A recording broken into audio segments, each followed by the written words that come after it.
So, Enes, before we start, I have a question that was triggered by Bobby's performance.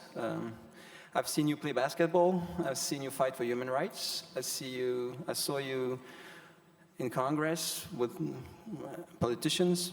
My first question would be, though, can you sing as well as Bobby? I don't think you guys want me to hear me sing. I'm horrible at it.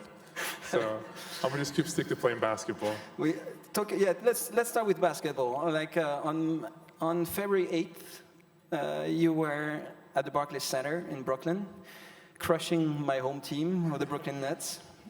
You scored kind of a magnificent three-point basket, which to that day is your last basket in the NBA. Your teammates at the time were Robert, Jalen, Dennis, Al, Romeo. 2 months later, you met the Dalai Lama, you went to Congress several times, and your new teammates are Zarifa, Leonid, Olga, Berta, Bobby. What does it mean for you and many others who shared their courageous stories today? So what does it mean for you to win that award here at the Geneva Summit and be among them? First of all, thank you guys for inviting me. I'm honored and humbled to be here. You know, today is a very special day because this is actually my first time leaving the United States. The reason is I was been following what Geneva Summit is doing over the years, and you know I was so inspired the work that they have done, and so Turkish government revoked my passport and put my name on Interpol list, and I have 10 arrests warning for me less than 4 years.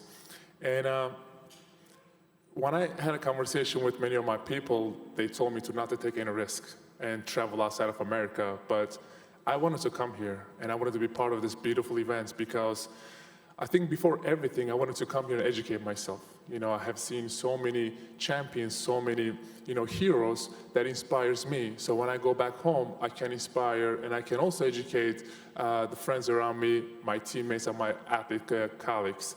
So today was definitely a special day. And like you said, 2 months ago, I was with Boston Celtics with NBA. We never won a championship. But I believe with my new team here, with my new heroes, new champions, we can definitely win a championship because they are fearless.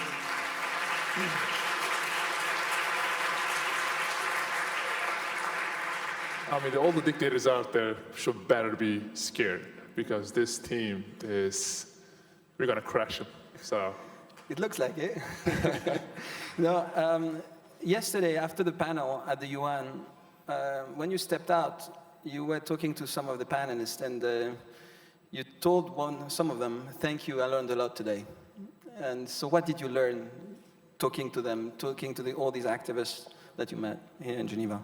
I feel like I was already in touch with some of the activists here, but I think what I learned that day is a very simple line: live for others. There are so many people here are, sacrifice so much. Some people sacrifice their family, some people sacrifice their career and a lot of money and businesses, but for stand up for something better and something bigger. And I think all the connections we are going to, create is going to be effective in our world. And I think that's what the dictators are afraid the most, because we are from different, countries, we are from different colors and different regions and different religions.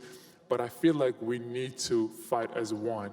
I was just hearing the whole speech, the whole all day.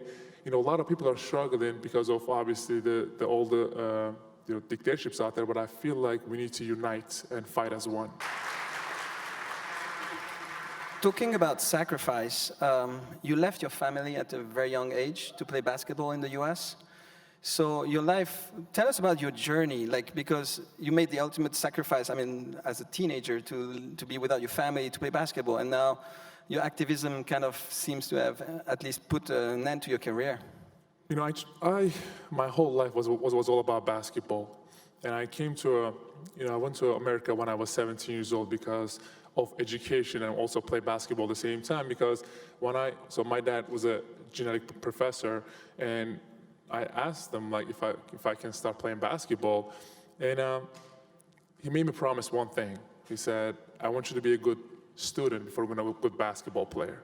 Because you're only going to play basketball for maybe like 10, 15 years, then you have a long life ahead of you. So that was the reason I traveled to America, go to school and play basketball at the same time. And then I went to high school, and I went to prep school, and then I went to college. Then I got drafted in 2011 by Utah Jazz. My first 2 years in the league, all I cared about was, playing basketball, have fun with my teammates, and just go around and just chill, But then, 2013, there was a corruption scandal happened in Turkey. And President Erdogan and his family was involved in it. And after that corruption scandal, President Erdogan started to put innocent people in jail.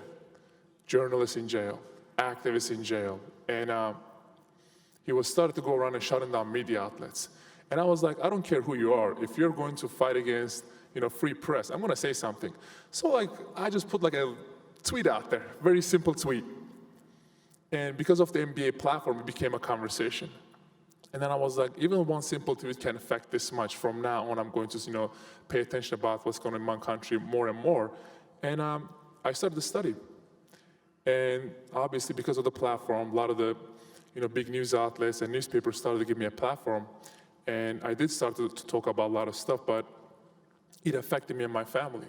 My dad was a genetic professor. He got fired from his job.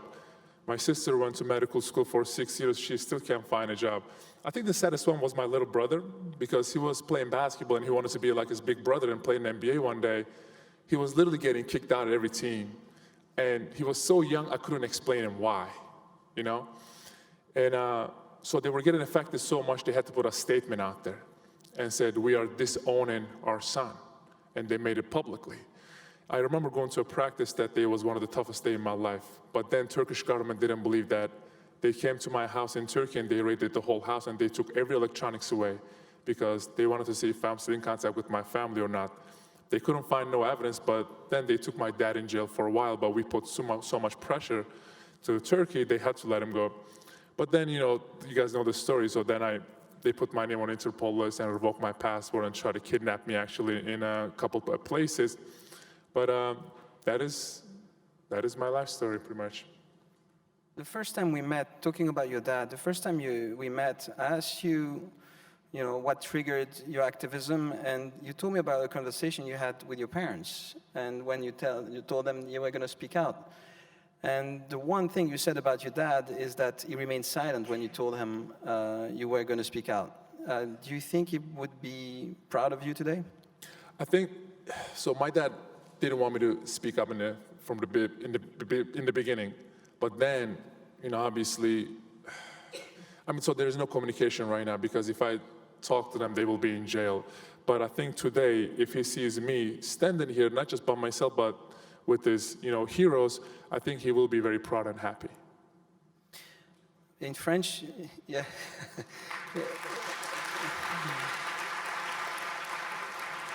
In French, there is a saying that says, "Nul n'est prophète en son pays." No man is a prophet in his own country. 3 weeks ago, I was in your own neighborhood of Kadıköy in Istanbul, and I noticed something very quickly there. You cannot say your name out loud. I'm sure you guys watch Harry Potter, right? Think about Voldemort, he who should not be named, in a good way, not the bad guy, but the good guy. It's crazy how, all this, even my ex-teammates or, friends or like some of the other family members are scared to even say a name. That shows how much censorship, how much dictatorship, how much pressure they're seeing.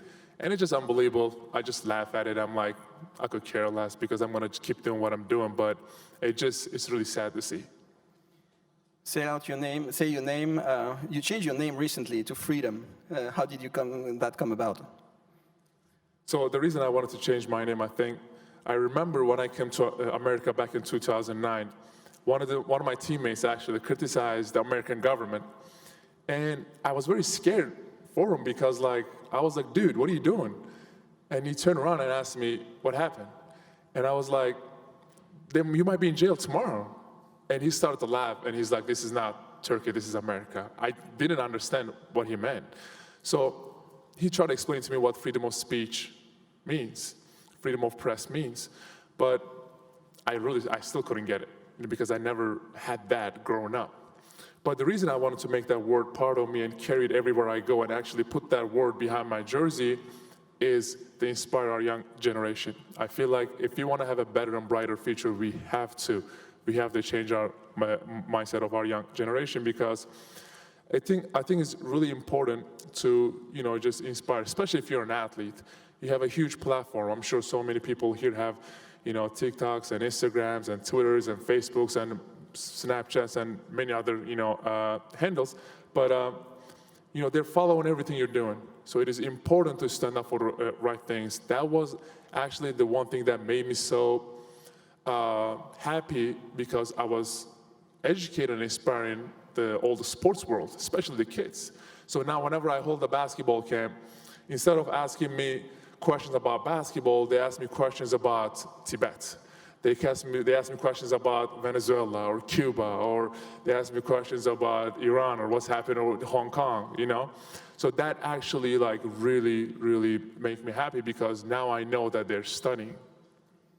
Yeah, and the past few months you have had to expand your scope a lot, because when we met, right after you were traded, you said something. We met in a hotel room in DC the day before Valentine's Day, and you were there, and you said something striking. You said, "I spoke about Turkey for the past 10 years, and nobody kind of cared. I speak about China about one day, and my phone was ringing every hour." How did that fight for China and the Uyghurs and Tibet come about? Well, the reason I get into the China topic, because the last 10 years I was so busy because my plate was full, because my family is in Turkey, right? And anyway, one day this past summer, I'm doing a basketball camp with kids. Anyway, we had an amazing basketball camp, and after the camp, kids were just coming and taking pictures one by one. Anyway, I took a picture with this kid, right? And then while I was taking a picture, his parents called me in front of everybody. Literally, there was cameras, and there was kids and parents and media. And he said, "How can you call yourself a human rights activist when your brothers and sisters are in East Turkestan in concentration camps right now, are getting tortured and raped every day?" I'm taking a picture with the kid. I was so shocked. I'm like, "Oh my God." I turned around and I promise I'm gonna get back to you, right? That day, I canceled everything. I went back to my hotel. I started to study about what Uyghurs are going through.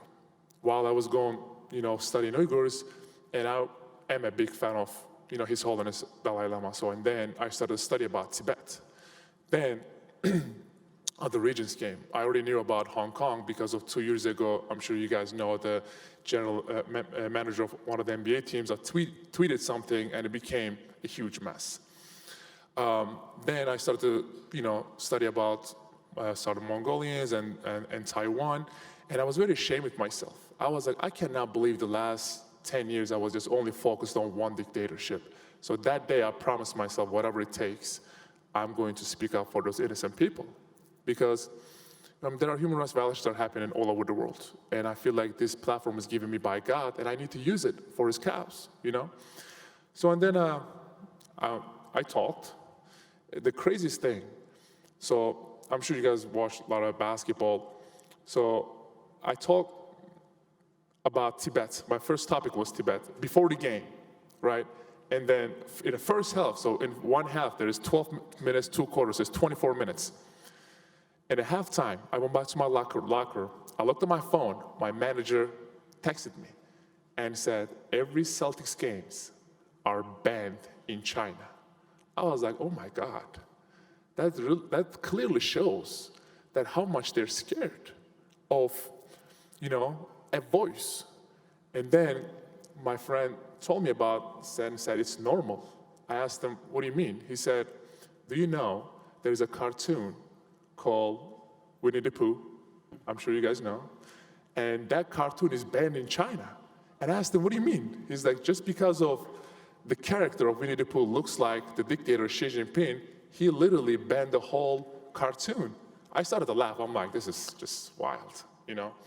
And I was like, oh, well, I guess they're not gonna, be watching any Celtics game in China this year. You decided to speak through your feet, basically.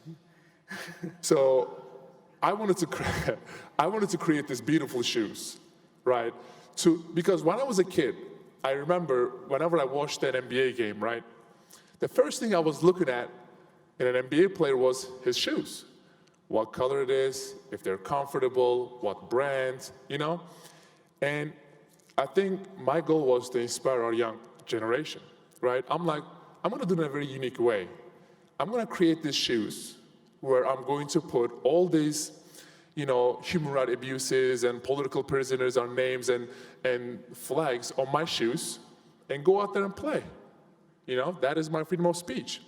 The crazy thing is, NBA came and told me right before the game, it was the first game, said, we are begging you take your shoes off. I'm like, hold on a second, what do you mean? He said, we are getting a lot of attention, you have to take your shoes off. It was the perfect moment because I was getting actually ready for my citizenship test, American citizenship test. And I was like, there are 27 amendments, my First Amendment, freedom of speech. I turned around to that guy, I'm like, you cannot take my First Amendment from me. I'm not taking it off, go tell your boss. Then, it became even bigger news. Then the second game, we talk about the Uyghurs. The third game, we talk about, we created shoes, and it was, I wish you guys can show it here, but like Winnie the Pooh. Then fourth game, we talk about Nike, all the sweatshops. The fifth game, we talk about Hong Kong and Taiwan, and we would just keep going. And, every time now I go to an arena, and they're like, when are you going to start producing those shoes? So, Are you going to produce them? I actually will. It's called a Freedom brand, so I'm excited. I see. And so just about this, because I think it's an interesting, we were talking about teams in the beginning. So you teamed up with not anyone, you teamed up with some artists like, how did that come about? Like, did they reach out to you?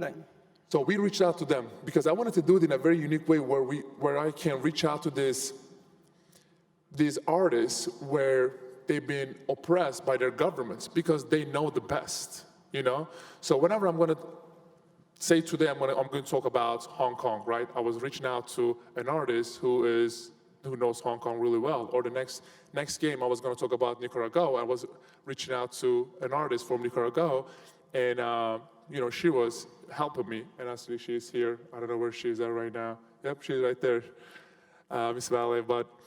But I think it was really important because to reaching out to those artists because they were putting the best works out there. I want to go back to February 8th and 10th because that kind of changed. There was a lot of discussion today about the price of activism. The price you paid happened on February 10th. Can you tell us about that day and what you felt that day? So, first time I started to talk about these issues, right? My first topic, like I said, was Tibet. And after the game, my agent called me and said, listen, I'm going to be honest with you. I work for you, I don't work for NBA. He said, if you don't say a word ever again, people probably going to forget about what you did in like 3-4 days. You can apologize, you can say sorry, you can just say I didn't know enough. Then people will forget about it, you'll be fine. But if you say another word, you're not going to be able to get another contract again. And I'm like, this is crazy, because this is my freedom of speech. And you're telling me literally I'm going to be banned from the NBA just because I'm using my First Amendment? Anyway, I'm like, okay. Second game, I started to talk. But I think my teammates were warning me. My teammates were definitely telling me that, listen, dude, this is your last year. Have fun. I hope you win a championship, but you're not getting another contract, right? And February 10th came. And I remember it was like 3 p.m. Eastern time. And my agent called me and said they are pretty much like waiving you. And I was like, wow, they really did that. I cannot believe just because of China made a call to NBA to say, release this guy. And I was out of the league, like this. And it's not any team that released you. That's not any team that released you. It's the Houston Rockets that have a long history with China. So Houston Rockets, right, known as China's team because of Yao Ming, because of how the general manager of Houston Rockets, Daryl Morey, tweeted about Hong Kong 2 years ago. It became a big mess for the NBA. Actually, not many people know this. I think that this is the first time I'm saying it here. When Daryl Morey tweeted about Hong Kong, I was playing for Boston Celtics. They made me media unavailable for 2 weeks. They did not let me speak to media for 2 weeks because they knew I could care less. I would just go out there and say whatever I want, So it was a shame. But I mean, now I'm out of that team. I can just speak freely. But yep, I was media unavailable for 2 weeks. And what did you feel last week when you heard that public television in China is going to broadcast NBA games again? So many people, obviously, many sports writers are, controlled by the NBA, were saying that, oh, no, it's not China, he's just not good. By the way, I averaged double-double last year, and we made the playoffs. And Maybe you should explain what the double-double is. So, and they were saying, oh, no, it's not that, it's basketball, right? So, as soon as, after, I think it was 4 weeks, I was out of the league, they put the game back on the Chinese television. I was like, at least wait for a year, at least wait for next season. Don't make it that obvious. It was just crazy to me. I was like, you're literally telling the whole world the why I am released. So you mentioned your teammates. You talked about the price you paid. But why do you keep speaking up? You paid quite a price with not being able to see your family. I think that's the one question that I get the most from, especially from my teammates. Are you crazy? They ask me that question so many times. Because when it comes to Turkey issues, they say, well, your family's still back in Turkey and you're not even allowed to see or talk to them. You haven't seen them for 8 years. Your dad was in jail. When it comes to China, they're pretty much saying you lost your career. You get death threats every day. You have to be in touch with the FBI all the time. You're not even allowed to go anywhere freely. You have to go anywhere with security and stuff. Like, why? I mean, people need to understand, my family is only one. There are so many families in jails right now are suffering. I mean, now I listen to these people's stories. I'm like, if you carry in a heart, there's no way you can stay silent. It's a shame if you stay silent. And how are you gonna, the other thing is, I always ask this, when the Beijing Olympics were happening, right? I reach out to so many Olympians and so many of my teammates and so many athletes. I'm like, listen, this is an amazing opportunity to bring awareness. Let's boycott the Olympics. And then they put diplomatic boycotts. I think it's good, but not enough. But I asked them one question. If your mother, I ask that question to people a lot. If your mother, if your sister, if your wife, or if you're one of your family members was in those concentration camps and getting tortured and raped every day, would you still remain silent? And unfortunately, not all answered. Did anybody reach out to you from the basketball world after you lost your job? Good question. Not even one. And I always looked at my team and my teammates as my brothers, as my family. And unfortunately, not even one of them reached out. But guess what? I found a new family, so. 4 minutes left. Let's talk about. I see the timer here, so I'm like.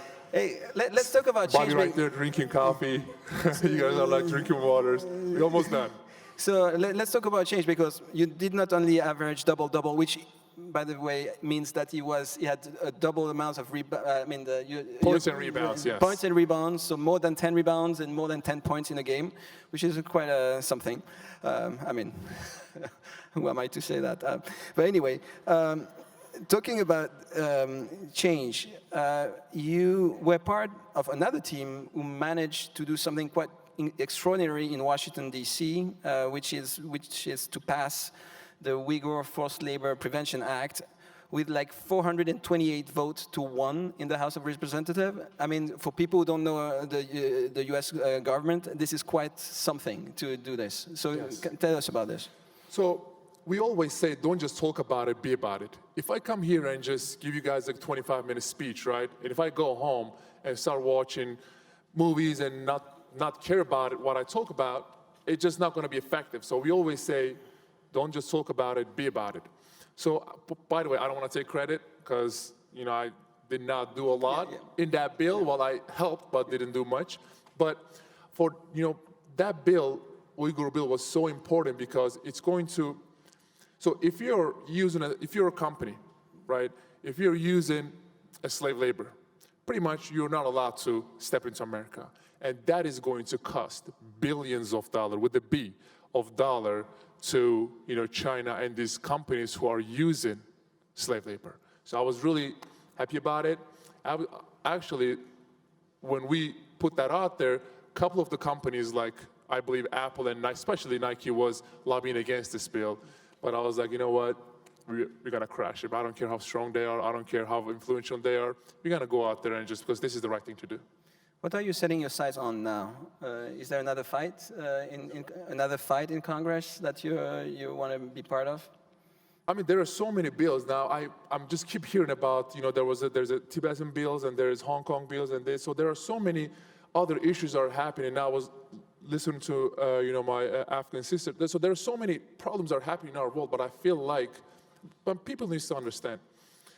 It doesn't matter what your background is. It doesn't matter what your skin color is, your religion, or your culture is. The most important in life is leave your differences on the table and trying to find what we have in common.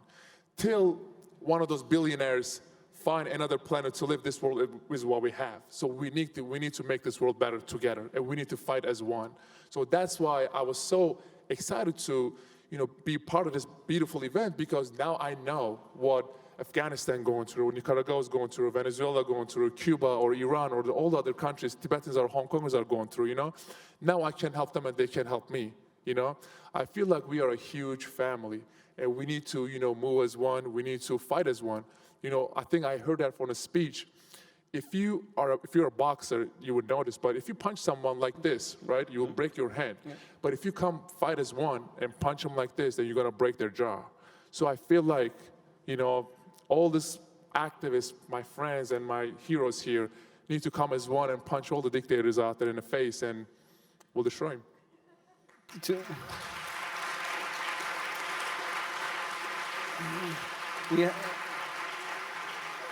I have two more questions in the 13 seconds that we have left. Stay with me, two more. Two more, and they're kind of deep. So do you feel free? Do I feel free? Good question. I'm in America. I do live a good life.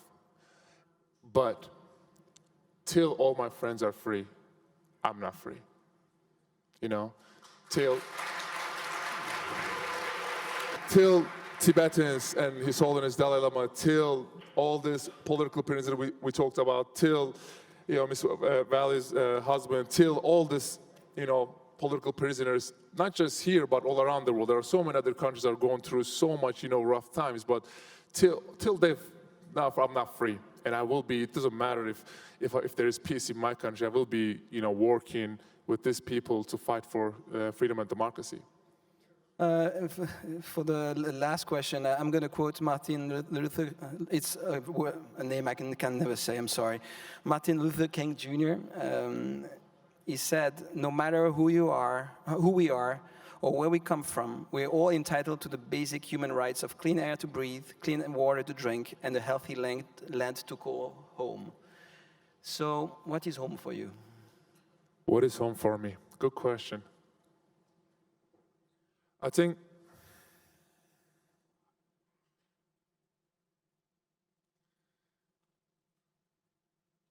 I don't know.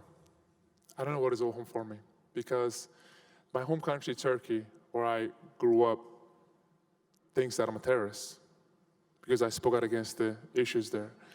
But I think what's home, well, I'm born in Switzerland, by the way, so I can call Switzerland home maybe. But I think what's home for me is, I think that the world is our home. The world is our home. And when you step into your home, you always make sure it's clean, it's perfect, right? You always make sure that it's is everything perfect? But I feel like, we are the builders of our world. So that's why I think for me it was so important here. Now I see like in a backstage, I see so many, young kids here and young generation here. They are going to be our future. And I think we need to give this fight. I understand my heroes here are struggling a lot and they're giving so much sacrifices, but I feel like we have to do this for young generation, because if we don't, then they're going to face the same problems we are facing right now. So we have to do this. I know it's a lot, but we have to, just fight for this oppressors, authoritarian regimes, and, dictators around the world. And I think the fight will never stop till every dictator falls. And you look down the history, every dictatorship will fall at the end. But we just have to stay strong. I think the most importantly, to not lose hope. That's the last word. Thank you. Wise word. Congratulations.